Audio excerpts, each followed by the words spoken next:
People with a major mental illness suffer from a double-edged sword. On one hand, we suffer from the tremendous pain of the medical mental condition. On the other, we suffer from rejection and stigmatization. But we are not without hope. There is a close relationship between shame and pride. When we hide ourselves away because of our reaction to stigma, our shame grows and society's misconceptions about us grow. When we choose to live out loud, sharing freely who we are, our struggles, but more importantly our strengths, accomplishments, and our recovery, we can fight this stigma. We can choose to hide and live in shame, or we can choose to live proud and free. And the following stories are about real people who just want you to know that in spite of severe emotional difficulties, when they focused on recovery, it happened. I was 19 years old and I had to find out what was wrong with me. And what was wrong with me is I had a mental illness. In 2001, I was hospitalized and diagnosed for the first time with a mental illness. I had no prior history of mental illness at all. I was 51 years old before I even knew that I was bipolar schizophrenic. I didn't ever know that. Because see, I have bipolar, and I have the worstest bipolar a person can have. You know, I'm like, you know, I think I'm Superwoman, but I'm not, and I never get tired. And I knew something was wrong because I never get tired. I'm always on the go, and then I'll crash. It just hit like 40s, probably 35, 40. Then where I had to get help and I didn't have a choice anymore because I wasn't functioning. I was finally diagnosed with bipolar manic depression in '87, 20 years ago. And I've struggled with it since then. And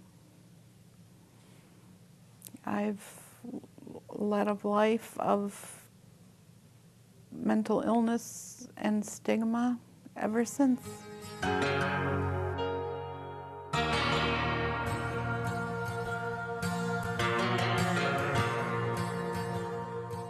If you could know my life beforehand and then see where I was, it was like, you know, I had a new home and a husband and new furnishings and new vehicles and the business and, you know, and anything I could ever want to achieve or obtain. And then I didn't. I remember around my senior year in high school, I was a tennis player, first singles. I was a musician, a flute player. So I was trying to play the normal routine, you know, but my senior year in high school, I started not going to class. And in my little town, just instead of walking to school, I would bypass school. My mom started working at that time, so no one would be home to see if I went to school or not. I'd walk downtown and walk through the shops and just forget about going to school. And so that's when I think the mental illness started. They used to always call me the black sheep of the family. They didn't never tell me that I needed help.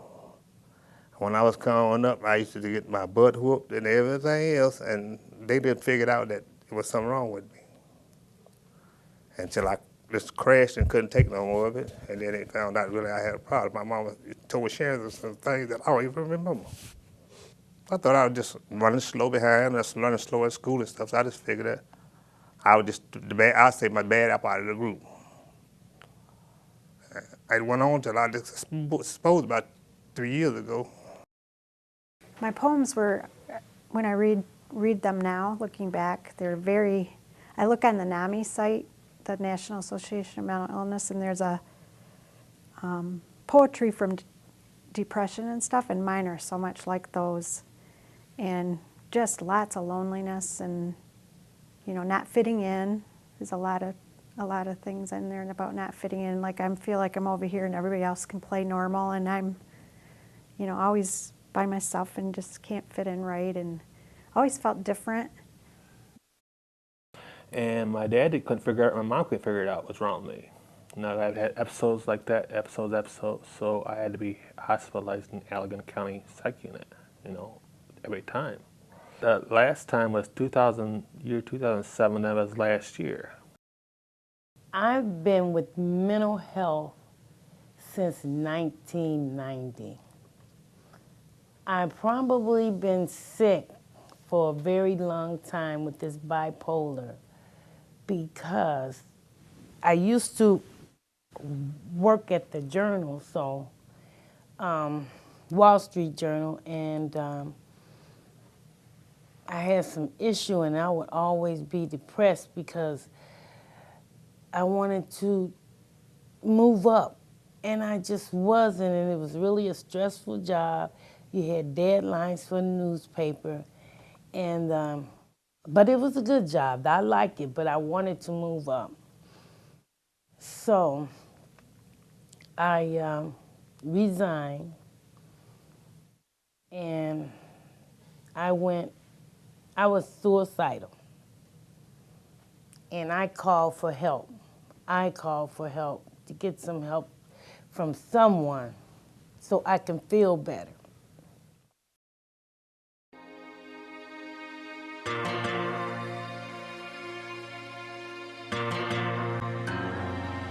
I was hospitalized for 3 weeks the first time.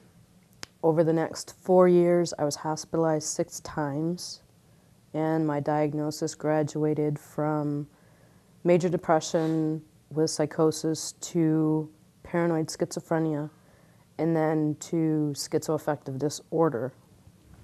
And the reason for my 6 hospitalizations in 4 years was the fact that I was in total denial, and I would take my meds for a while and do good, and then I would think, you know, I was normal for 35 years. I can't be schizophrenic. I can't be. And I would go off my meds and, of course, would end up back in the hospital.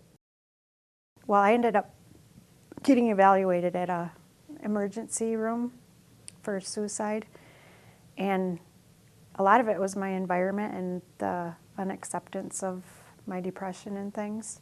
So they didn't end up thinking I needed to stay there. So I ended up getting a psychiatrist through that and got on medication, and it's working really well. Every relationship I got in, I couldn't have a whole relationship. And my kids didn't care too much about me. I didn't know what was wrong with me. I tried to kill myself when I was 51 years old. Anyway, I was in a garage with my truck running, and Sharon found me.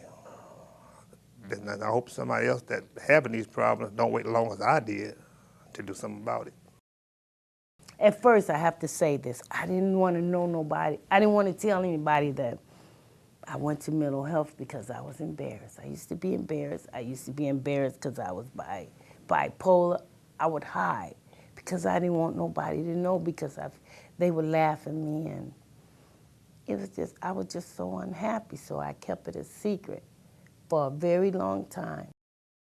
I got a tennis scholarship to go to college, and I wasn't going to classes at college, and depression set in, and I would hide in my room and not go to classes, and you know, I couldn't make the grades there either, and started not eating, and I had eating disorder, and you know, it just started rolling, you know, the symptoms. Went to a counselor there. They didn't know what to do with me, and I ended up having to quit school and go home. I got married. Exactly a year after I was married, I had a nervous breakdown. It was like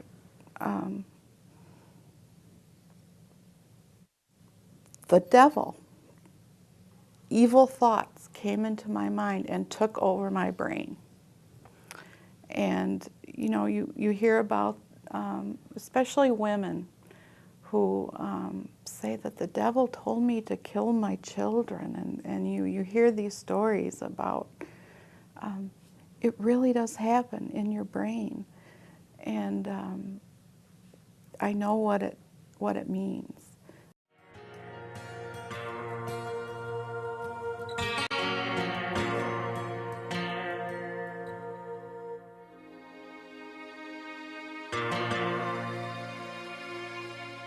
In a medical profession for 19 years. I had my own business. My clients were physicians, and when word got out what my mental illness was, I lost all my clients. And I had figured that if anyone would understand mental illness, it would be a medical doctor. I was wrong. Didn't work out like that. Employment in that field, in that town, became impossible for me. No one was going to touch me. There was no way. My family said I took too many pills, but I needed those to feel better. People would say, oh, you don't need those pills, you're okay. Oh no, stop taking them. I said, oh no, I can't do that. And that stayed with me a long, long time. People would not just treat me right. Everywhere I go, I had problems. Being from the religious background we were, my mom was like ostracized for getting a divorce, you know, and now it's the next generation, so you know, it's almost like they're just waiting for the bomb to drop because I'm from this dysfunctional family, and they're like, oh, we knew someday Robin would crack, or, you know, I just felt that pressure all the time. That I felt like I was living under this pressure to be super person, be super mom, because I had to fight that my whole life, that someday I could crack because it's in the genes. That wall of silence around mental illness, just even in the thick of things, with an illness within a family, with a psychiatric nurse as a mother, still that stigma of not knowing what to do with your own family members. It's just...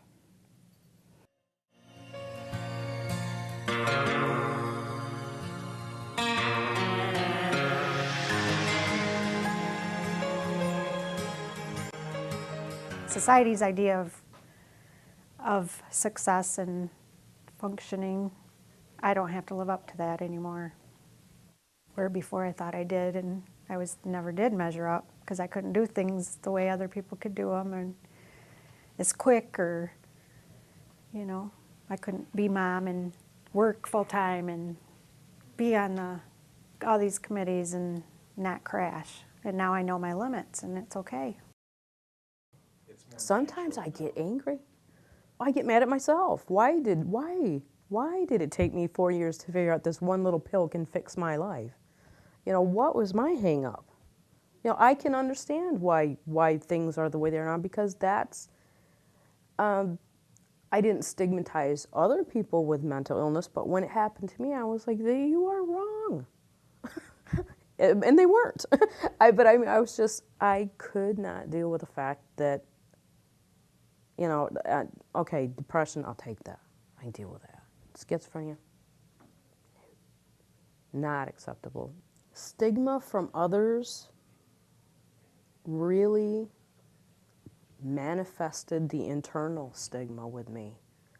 I thought, wow, if these people don't want to be my friend anymore, and these people don't want to be my clients anymore, and this guy doesn't want to be married to me anymore, my God, you know, I must really be horrible, you know, and this person doesn't want me to work, and this person, so geez, I can't work. And one offhand comment can stick with a person for the rest of their life and can devastate you. I did try and go back to work a couple times, but it would only last for a month or 3 weeks, and then, you know, the stigma, the internalized stigma you were talking about, where I would just think, people are going to find out that I haven't been working. You know, they're going to find out that I had been hospitalized. They're going to find out that I, you know, have these evil thoughts in my head that I can't stop. You know, eventually they're going to find out, and you know, I'm not going to be able to continue this work, and I would quit. I guess the stigma thing, I'll give you an example. Like Valentine's Day, I brought one of the people I bring shopping just loves the holidays, and she always buys special stuff from the dollar store, and it was Valentine's. And she shops at this grocery store every week, you know, and her money's just as good as everybody else's. And this guy walked in right past her that was, you know, in society's eyes normal, that goes there all the time, and they're like, oh, hi, and my client said, well, hi, happy Valentine's Day, and they didn't even respond to her. So then when we were leaving, she said, happy Valentine's Day again, and I just said, she said, happy Valentine's Day to you. I just made sure they acknowledged her, because, you know, they don't give her the time of day just because of the way she looks and the way she acts, and that's the kind of stuff that really gets to me as far as stigma, is how they treat them different than other people. Treat us different, I should say. I'm one of them too. But treat me with respect. Treat me like you want to be treated. If you can't, I'll walk away.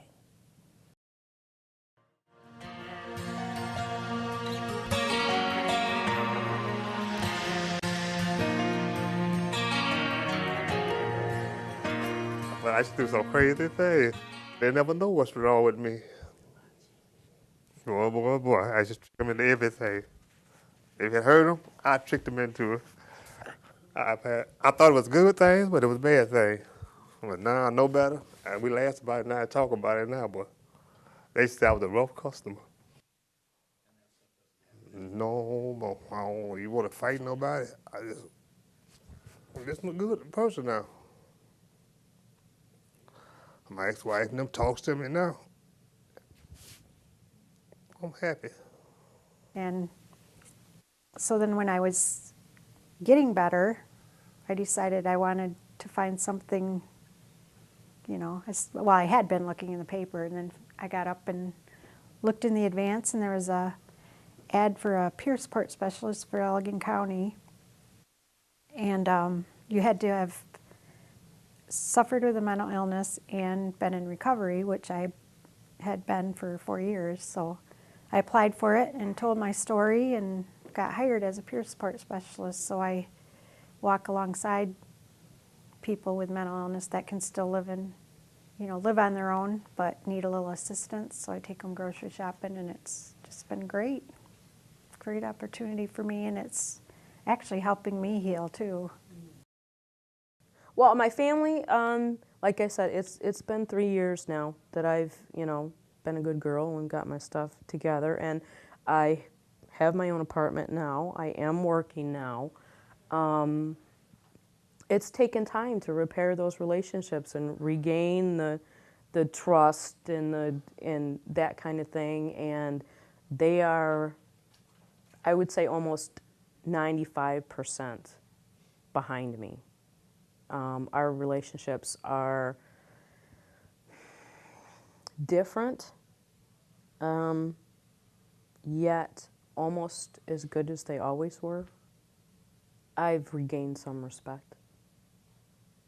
I started going to different programs, such as code meeting, to find out what you do when things happen. We can bring up, if I want to know about a case manager or what social service do or whatever the issue, the main topic, we would talk about it, and I learned a lot. We found a medication 3 years ago, Geodon, that's just been a godsend. It changed my brain chemistry. Neurologically, it just stopped that rumination and those evil thoughts, took them right out. It was a miracle, and I thank God every day for that medication. It costs a lot, but it's worth it. And Robin was right. You can recover from a mental illness. And I know not everyone can have those thoughts completely taken out of their brain, but through these new cognitive behavioral therapies and DBT and all these new things, you know, they're learning PET scans. We're learning so much more about the brain that, you know, there will come a time where mental illness will be just like any other illness. They always say diabetes, you take your insulin for diabetes. Well, we take our medications for our illnesses too, you know, just like anybody else with an illness. So, you know, there's hope. There's hope on the horizon. So I have a lot of hope. And no one's going to take my dreams away. I'm going to start playing. I'm going to take my flute lessons again, and I'm going to get back on the tennis playing circuit in Grand Rapids, and you know, I'm going to get a job again, even if it's part-time, so I can keep taking those expensive medications, you know, to keep I'm active again, and I'm socializing again, and it's just great.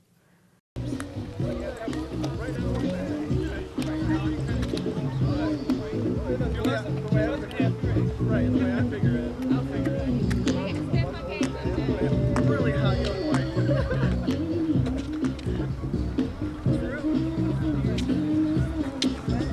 Like I said, as long as you're not doing anything illegal. What the camera? Oh. I'm like, is that her? Oh no.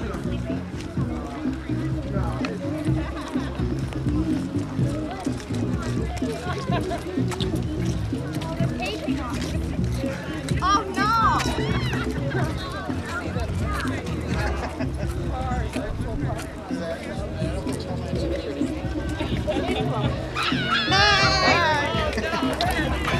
Oh, he was here. He's taking it there. Wave! Hopefully he makes it. Oh, look at it. We have another one. Yeah, exactly.